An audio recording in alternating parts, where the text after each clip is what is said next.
Hey everyone, Chris Gio coming to you with another Beyond the Veil Quickie. This time I want to talk about a DMT ayahuasca experience that I just had last night and some more visions and confirmations of what exists within the real world. Now, I want to start this video off by saying that in 2014 was the first time that I heard that I needed to go to the Great Pyramid. And when I got this message in the ayahuasca realm, I called William Whitecrow and I said, I need to go to the pyramid.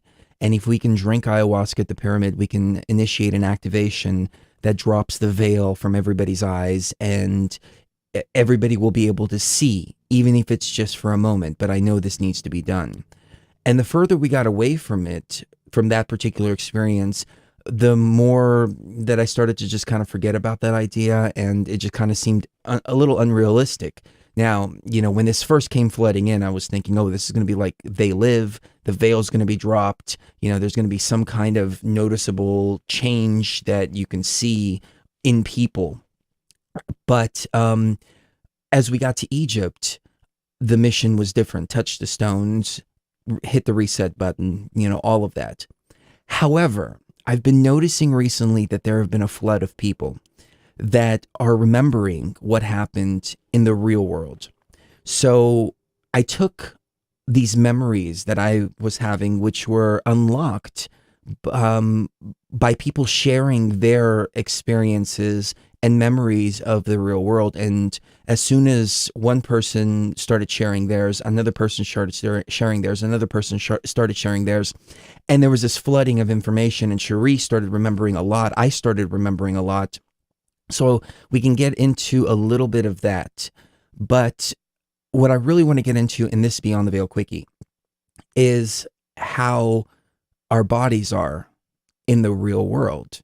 And I want to know how many of you resonate with this, and how many of you might think that this is just nothing but a big psychedelic experience. Now, we were just on Leak Project yesterday, and Rex was such an awesome host. I felt like I spoke way too long and didn't let him jump in enough. But, I like those push and play guests on our show where we can just sit back and just, relax and just listen to really cool information. So I hope that we were at least able to bring that, but it looked like from the reception in the chat room and everything, everybody loved it. So if you want to check that out, go to Leak Project's YouTube channel, LEAK Project on YouTube. I'm sure a lot of people are familiar with it.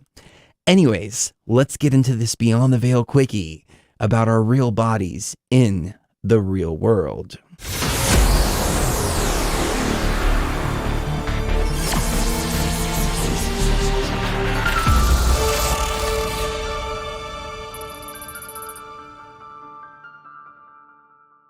So this gnosis has began to unlock inside a lot of us now. And as people are starting to remember the real world, I'm realizing, oh, that veil event, the dropping of the veil, that really happened. And that was accurate information that I received in the ayahuasca realm. It didn't happen the way that I thought it would. See, I have this tendency of putting my logical mind into these experiences, and I find out that my logical mind is wrong, but the information that I'm getting is right. Example, when I was told that the Great Pyramid is a booster rocket for consciousness to get you up to the 13th density. When I went to the pyramid, I was expecting a blast-off event, just to go a million light years a second. And but what actually happened is I found myself having to push, and it took a lot of effort to get to that 13th density, and there was a huge void that I wasn't aware of. Now, if the experience would have said, hey, there's going to be a huge void, there's going to be this and that, maybe that's why I wasn't given that information, because it's one of those things like, okay, well, you got to find out when you're there, because otherwise you may not want to do it, because it was a whole lot of work. So, this veil being lifted, again, using my logical mind, I believed that it was going to be some kind of event like They Live. But what actually has been happening is like we have this cloth metaphorically over our consciousness, and up to this point we've been pulling it out one thread at a time, and we've been getting little glimpses and pieces and just little holes in the cloth. But I think what's happening now over the next 4 years as well is not only the reset event, but the reset event is also removing the veil. I think the veil was being artificially stuck to organic consciousness because of the virus, and the virus is making it that much more difficult. So now that as the virus begins to be removed, more and more people will start remembering, because it's that much easier to tap into the raw consciousness. It's much easier to remove all the clutter and get down to that raw consciousness level that we all are. And as I was saying on the Leak Project yesterday, that, you know, the ayahuasca doesn't give you the information. What actually it does is it removes all the clutter so you can get to the information that's already there. Now, in this experience, I saw my body for what it is completely. And I saw the others as well. There's a lot of us.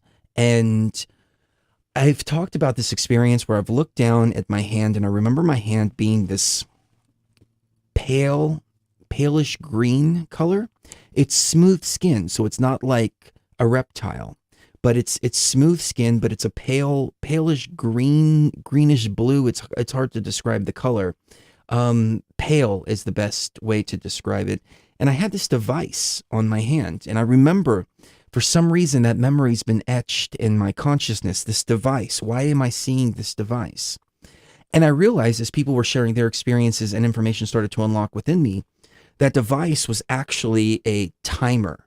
And that's why it's so important, because it was literally the last thing I saw before I came into the matrix. And so that vision of me checking the timer to make sure that it's still activated was burned into my consciousness.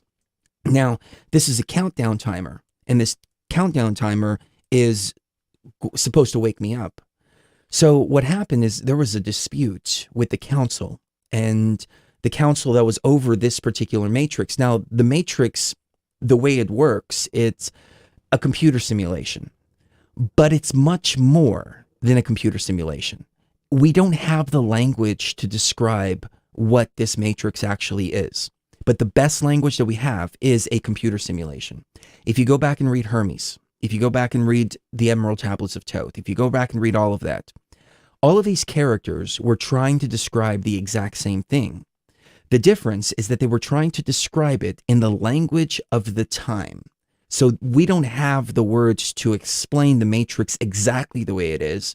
Back then, they would say there were two different consciousness. There was the children of men, and there was the children of light. Hermes was saying that there are those who are dissolvable, those who are finite, and those who are infinite, and they're walking around in this plane of existence. I'm here saying we have organic consciousness and NPCs on the board, because that's the best language that we have to describe all of this right now. And I think for the first time, we're the closest to being able to actually describe what the matrix is. But there's a council, and there's 7 on the council. I just wanted to jump in for a moment and make a correction. I am remembering more now as I'm meditating further from the experience, and it's not 7, it's 9. It's 9. There are 4 sets of twins, and there is 1 mediator. And that mediator is the divine feminine and divine masculine together. And the reason it was set up like that is because now it is a well-balanced system. You've got 2 sets of twins and 2 sets of twins and 1 mediator. So if disputes arise, then there's always a balance. That's why the number 9 was picked. And, you know, I don't know if it's my ego getting in the way here, but I don't want to believe that I was part of the council.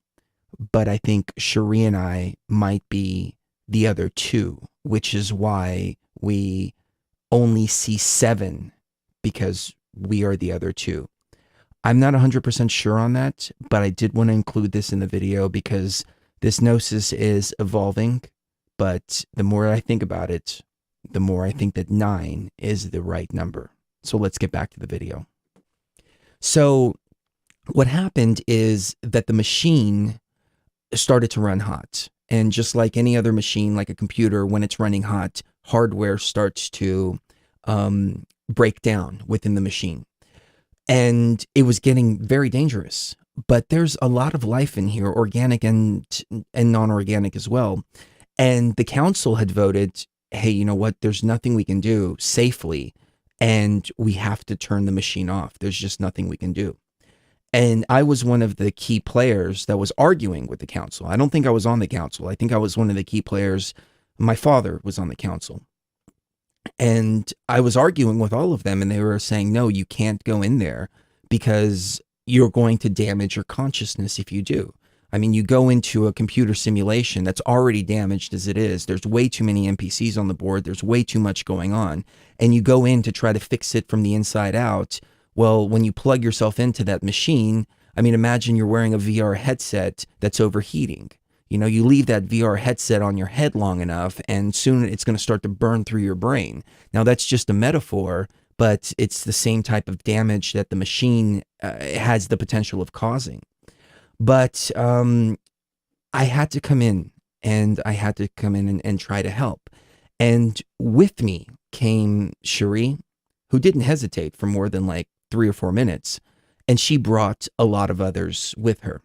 Now, I think a lot of you out there who remember this, the age difference, some are older, some are younger. But I think what's happened, and I think what happened with me as well, is that I came into the machine sometime around the time when I was about 18 years old. So it wasn't that I was born in the machine from a baby. It was that I came in that particular time. There was a time when I was, by all normal standards, dead. I was on a 5 or 6 day coke binge, and I decided to take some MDMA afterwards. And so it was like 6 days into this coke binge, and I took the MDMA, and I'm laying on the ground and blacked out. And I hear my girlfriend banging, bam, bam, bam, bam on the door. And I'm looking up, and I feel ecstatic. I feel awesome. I feel better than I've ever felt before. And she's like, oh my God. And she's freaking out, and she's busting the door down, and she comes in and she's looking at me and she's shaking, and I've got blood just dripping down on my face. And she's like, are you okay? Are you okay? And I'm like, I look at her and I said, I've never felt better in my life. This is amazing. And I get up and I look at myself, and I'm looking at my body, and I've got blood just running all over my face. And that was the last time that I ever did cocaine. That was the last time that I ever did anything like that. I think at that point, I had found an avatar that was already done. I mean, you know, the person that was there in that particular body at the time had already forfeited the right to that body. And I found an available body that would be able to take me to the moment that I needed. And it started to make sense because I have memories of past lives, but they're not sequential like you would think of going into the wheel, coming back, going into the wheel, coming back. Instead, my past lives are from different eras, and there's a huge time span of eras that I don't remember, I don't resonate with at all. And I think what's been happening is that we as the programmers, rather than being in this wheel of reincarnation, which a lot of organic consciousness are stuck in, we've been hopping in and out of the machine at will. And so right now, when we decide to leave here, we go out of the machine again, and then we come back in a different avatar. Sometimes we're born, sometimes we're walk-ins. So this really confirmed to me that, yeah, a lot of us are walk-ins, and that explains the difference in ages. So there's some people who are remembering this who are in their 60s, but they came in the machine after me. And so the machine is running in a linear fashion, so time is moving within the machine, but they're inhabiting bodies that are older, because it's like, okay, this is an emergency, inhabit whatever body you can, find one that you can inhabit. And a lot of us are having, I mean, me, I'm lucky in the sense that I don't have any medical issues whatsoever. But a lot of us from the team have bodies that are very broken. Like Cherie has constant problems, and the people that are riding me are having constant problems. because we had to find the first available freaking body that we could find when we came into the machine. So she came running in after me and brought several other people with her. Now, the timer was supposed to wake me up, or is supposed to wake me up, because nobody knew what I was doing except for Cherie. And Cherie obviously rallied up a whole lot of other people to bring in. And I'm pretty sure that the council at this time, they're aware of what we're doing and they're with us. They're rooting for us. We're already in the machine. If there's going to be damage to the consciousness when we wake up, it's already happened. So now the only thing that we can do is be successful in what we're doing. And maybe by being successful and bringing down the system resources of the machine, like we did in Egypt and like we're going to do in future missions, we'll be able to wake up from here without too much damage to the actual consciousness. So, I started to really understand all of this and think to myself, oh my God, I jumped myself into this machine to try to save this life, and you all came with me. And so I started to feel like, you guys have suffered a lot in this machine because you came in to help. You came in not only to help me, but you came in to help everybody that's here, the NPCs and the organic consciousness alike. And I didn't think about this when I jumped into the machine. Like I wasn't thinking like, okay, well now we're potentially affecting all these other people who are going to come in after me. Like that. I think that's one of the reasons why I did it like so covertly. And just, I remember the timer now. I remember putting myself into this plasma type of liquid that you put yourself into it, and you are into the machine. And I remember the dank room that I've been talking about. I've been talking about this dank looking warehouse with neon green tube lighting, because that's one of the unused entry points that I used. I used one of the ones that were not operational, or one that wasn't supposed to be operational, so I could do this all covertly. So I remember what my body looks like. And there's several different races in the real world. And everything that's inside of the Matrix is all modeled after things that exist in the real world. Now, the real world is much, much more technologically advanced, and there's certain elements about this world that the real world doesn't have. Like what I'm remembering from the real world, and it just could be because I'm remembering from the inside of a facility, from the inside of a building, but I don't think that there's as much vegetation. I don't think that I think it's more like a technological kind of environment, because we don't need all of that. We don't need sunlight. We don't need plants. We don't need, I don't even think we need food. I think we operate and we eat on an energy that is just all around us. And being infinite beings, we don't need energy because there's nothing that can destroy us. Now, I realize too that we're not infinite. That's not the right word. I've been saying infinite this whole time. No. I have a father in there. We have parents. We were created, but we are immortal. We were created from the essence of each other, and we create others from our essence in the real world. So we have a starting point. We legitimately do have a starting point, but we have no ending point because of the material that we're made out of. So once this material is created, that's it. It's indestructible. So that was like, whoa, wait a minute, that explains now the whole infinity loop that I've been trying to wrap my head around and going, there's got to be a beginning to something, there's got to be a beginning. This whole idea that we're infinite, it doesn't make sense to me. But no, we're not infinite. We're indestructible and we're immortal. And we are infinite from the time that we were created from the essence of another creator. So there's many different races there. My particular race, and I think a lot of people will resonate with this, is a pale skinned with claws, and we have snake cobra like heads. And there's also these others that look like tapirs, and they have the snouts. See, we have all of these in the Matrix. We have cobras that slither around. We have tapirs that go around, and they're the anteaters, all of that. But all of these animals were actually based on the code of real beings that are walking around in the real world. And these beings that are walking around in the real world, they're walking upright like us. You know, they have legs, they walk on two legs. But what we did is we took information from the real world to use as the clay for molding this world. So that's why you have the cobra, that's why you have the tapir, you have the boar. I've never even heard of boar-headed people, but in this vision I was seeing boar-headed people, very specifically boar-headed people with the horns there. So there's a hierarchy there, and it's not a hierarchy in the sense that one rules over another. It's a hierarchy in the sense that we all have different roles, and that's the way that our team works here. There is no hierarchy. There is no leader. It's just we all play our roles. That's it.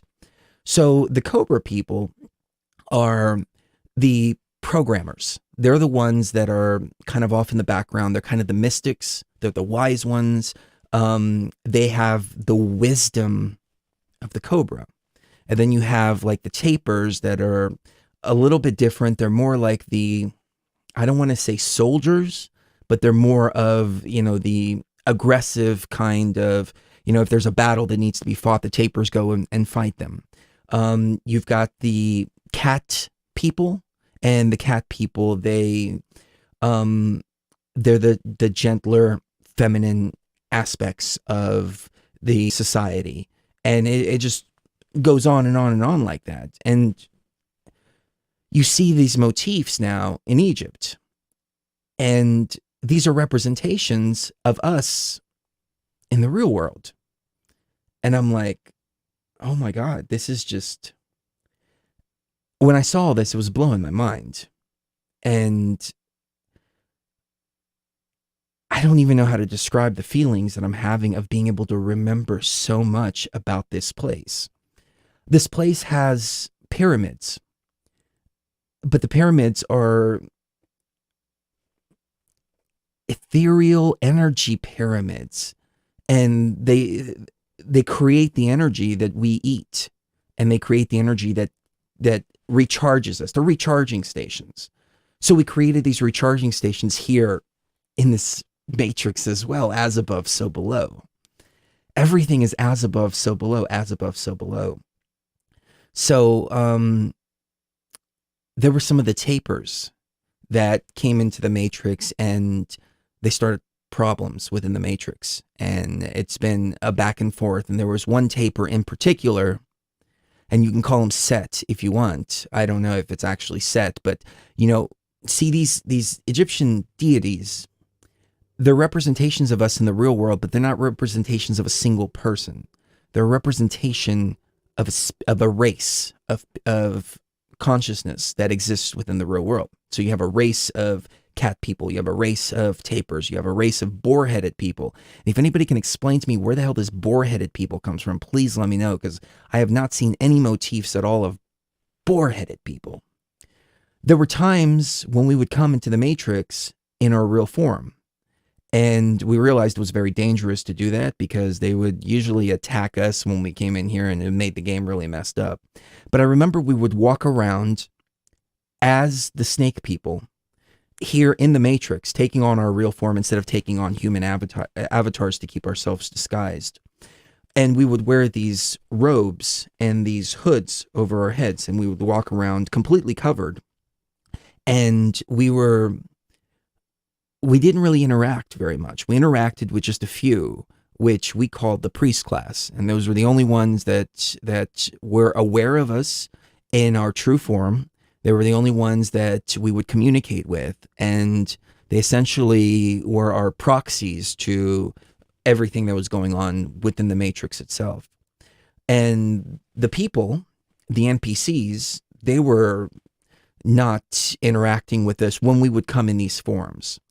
But at some point, the NPCs, when the system was infected, began attacking the priest class, began attacking us, and all of this. And yeah, there's so much more that I can say, but I don't want to make this video too long. But let me just leave you with that little bit of information. And let's see if that sparks any memories for you guys and gals out there. And if it does, please let us know in the comments section down below.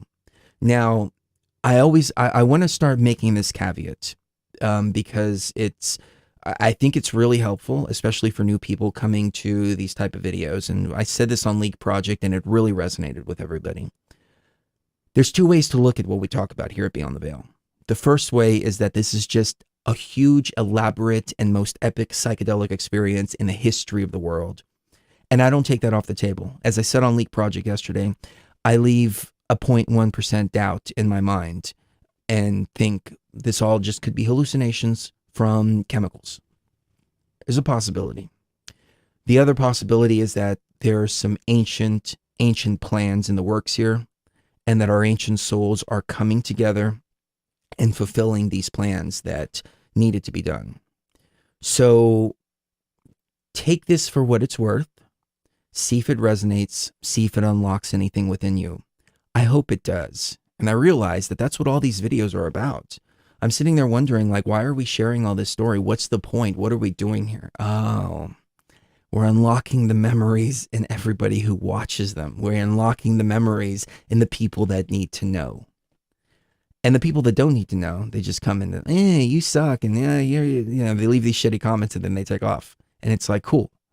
You've identified yourself as somebody that doesn't need to know. I'm not concerned with you. I'm concerned with those that need to know. So let us know in the comments what you think about this. On that note, kiss the one you love right now. You never know when the last time is going to be.